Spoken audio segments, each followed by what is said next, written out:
जिंदगी का असल मकसद और उसकी उत्पत्ति एक ऐसा प्रश्न है जो हमेशा से इंसानों को घेरे रहता है।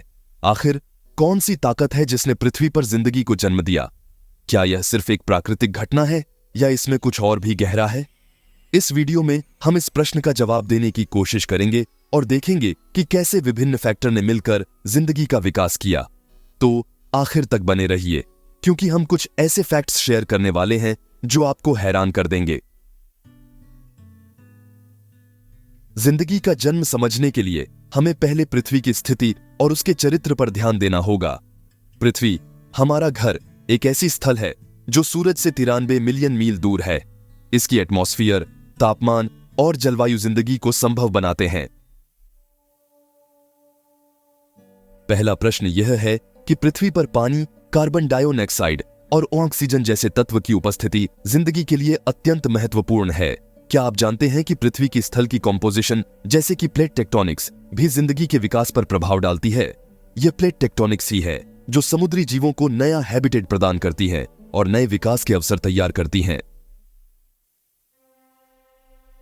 इसके अलावा पृथ्वी की छोटी छोटी बातें, जैसे कि इसकी एक्सियल टिल्ट और रोटेशन स्पीड, भी जिंदगी को प्रभावित करती है।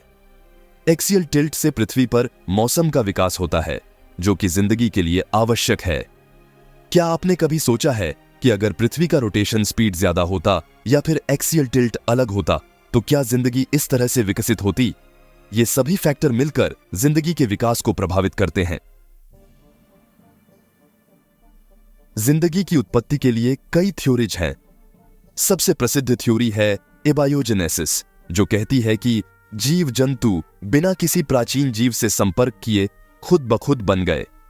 इस थ्योरी के मुताबिक पृथ्वी पर सबसे प्राचीन जीव का विकास प्राचीन समुद्रों में हुआ, जहां पर ऑर्गेनिक मॉलिक्यूल्स का मिलन हुआ।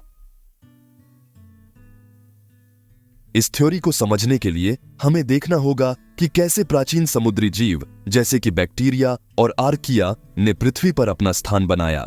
ये प्राचीन जीव ही आज के कॉम्प्लेक्स जीवों का आधार हैं। इनका विकास केवल समुद्रों में नहीं, बल्कि पृथ्वी की जमीन और हवा में भी हुआ।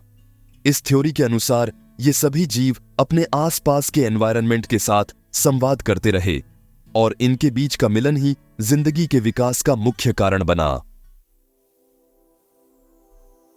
एक और थ्योरी है पैंसपर्मिया, जो कहती है कि जिंदगी का बीज पृथ्वी पर दूसरी प्लैनेट्स या कॉमेट्स से आया। इस थ्योरी के मुताबिक ऑर्गेनिक मॉलिक्यूल्स या माइक्रोब्स स्पेस में पृथ्वी पर आए और यहां पर जिंदगी का जन्म किया। पैंसपर्मिया का कॉन्सेप्ट यह दर्शाता है कि क्या हम सिर्फ पृथ्वी तक सीमित हैं या फिर यूनिवर्स में ऐसे और भी जगह हैं जहां पर जिंदगी का विकास हो सकता है।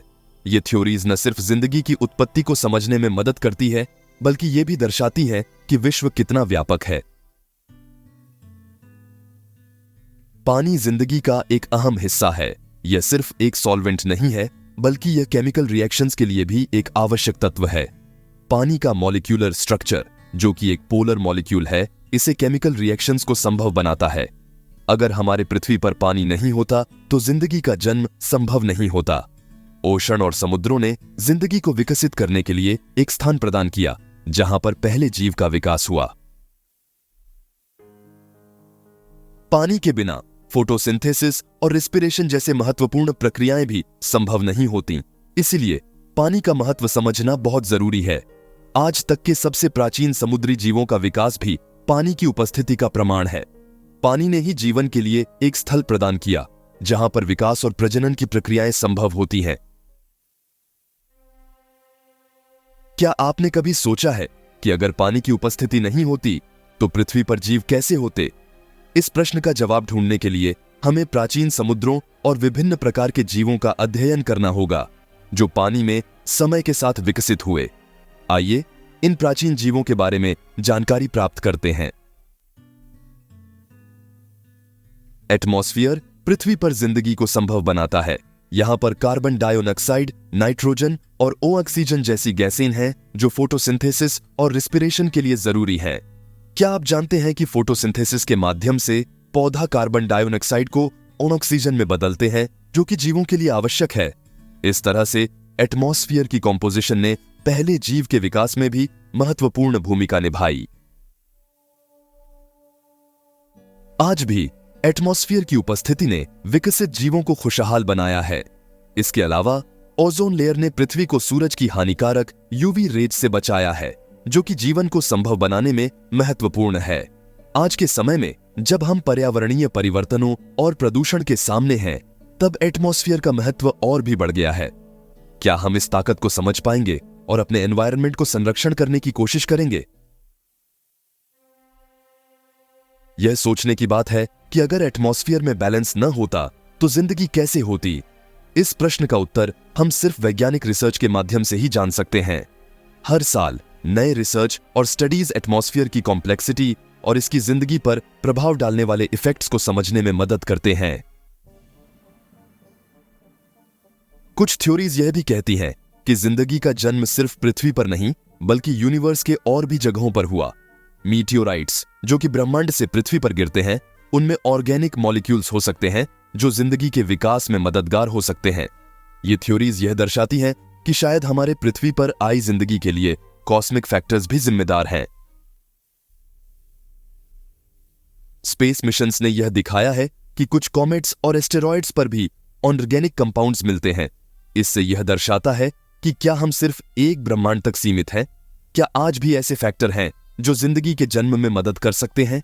ये सभी प्रश्न हमारे लिए एक नए रिसर्च और डिस्कवरी की तरह हैं। क्या आपने कभी सोचा है कि हम दूसरे प्लैनेट्स पर जिंदगी की संभावनाएं खोज सकते हैं? क्या मंगल या शुक्र पर जीवन का विकास संभव है? ये सभी प्रश्न हमारे लिए एक नए सफर की तरह हैं। जिंदगी के विकास का एक और महत्वपूर्ण पहलू विकास है। विकास एक ऐसी प्रक्रिया है जिसमें प्रजातियों के ट्रेट्स बदलते हैं और ये चेंजेस नेचुरल सिलेक्शन के माध्यम से संभव होते हैं। पृथ्वी पर अनेक प्रजातियां विकसित हुई हैं और उनका सर्वाइवल उनके अडेप्टेशन पर निर्भर करता है। क्या आपने कभी सोचा है कि कैसे कुछ प्रजातियां अपने एनवायरनमेंट के साथ अडेप्ट करके सर्वाइव करती हैं? जैसे कि एक चिड़िया का कलर और उसका बिहेवियर किस तरह से उसके सर्वाइवल में मदद करता है। ये सब विकास के कॉन्सेप्ट से समझ सकते हैं। विकास के ये प्रिंसिपल्स न केवल विकास को समझने में मदद करते हैं बल्कि ये भी दर्शाते हैं कि कैसे प्राकृतिक चयन का प्रभाव जिंदगी के विकास पर पड़ता है। क्या आपने कभी सोचा है कि क्यों कुछ प्रजातियां समय के साथ गायब हो रही हैं? इसका समाधान भी हम विकास के कॉन्सेप्ट से ही जान सकते हैं। जेनेटिक्स जिंदगी के विकास और डेवलपमेंट का एक और महत्वपूर्ण पहलू है। डीएनए जो कि हर जीव का जेनेटिक ब्लूप्रिंट है, जिंदगी का महत्वपूर्ण हिस्सा है। डीएनए की स्ट्रक्चर और उसका फंक्शन कैसे जीवों को उनकी पहचान देते हैं, इसे समझना जिंदगी के विकास को समझने में मदद करता है।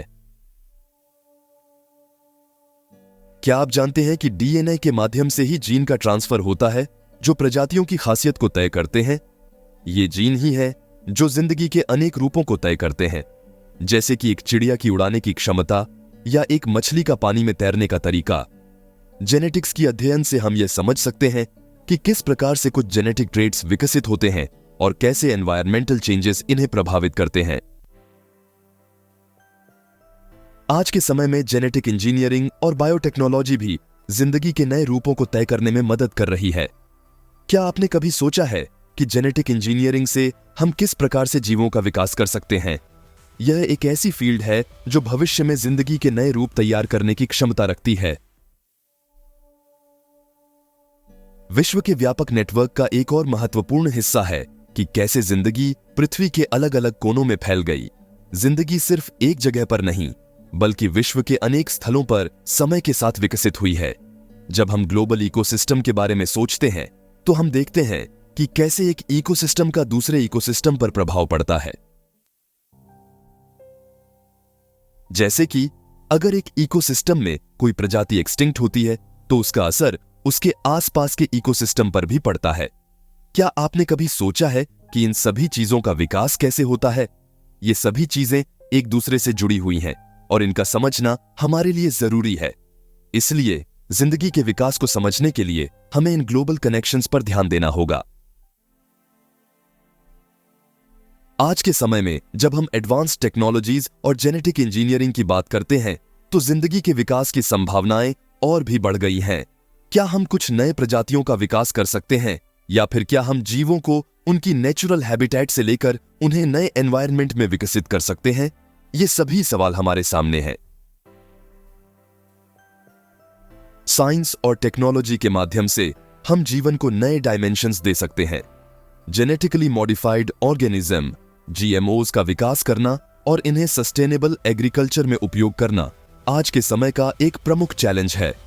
यह एक ऐसी तकनीक है जो भविष्य में फूड सिक्योरिटी को प्रभावित कर सकती है। इसके अलावा स्पेस एक्सप्लोरेशन के माध्यम से क्या हम दूसरी प्लैनेट्स पर जिंदगी को जन्म देने की संभावनाएं देख सकते हैं? क्या हमारे पृथ्वी के अलावा और भी ऐसे प्लैनेट हैं जहां पर जिंदगी का विकास हो सकता है? ये सवाल हमारे लिए एक नए सफर की तरह है। तो आखिर में हम यह कह सकते हैं कि जिंदगी का जन्म एक जटिल और अनेक फैक्टर पर निर्भर करता है। यह पृथ्वी के चरित्र, कॉस्मिक फैक्टर्स, एटमॉस्फेयर और पानी की उपस्थिति के साथ साथ विकास और जेनेटिक्स पर भी आधारित है। इन सभी पहलुओं का एक दूसरे से गहरा संबंध है जो जिंदगी के इस जटिल फिनोमेना को समझने में मदद करता है। क्या आपने इन सभी फैक्टर्स पर कभी सोचा है? ये सभी प्रश्न हमें इंस्पायर करते हैं कि हम विकास और जीवन के इस सफर को समझने की कोशिश करते रहें। अगर आपको यह वीडियो पसंद आया हो तो हमारे चैनल को सब्सक्राइब करना न भूलिएगा। आपकी सोच और विचार हमारे लिए महत्वपूर्ण है, तो कमेंट्स में अपने विचार जरूर शेयर करें। इस वीडियो को देखने के लिए धन्यवाद।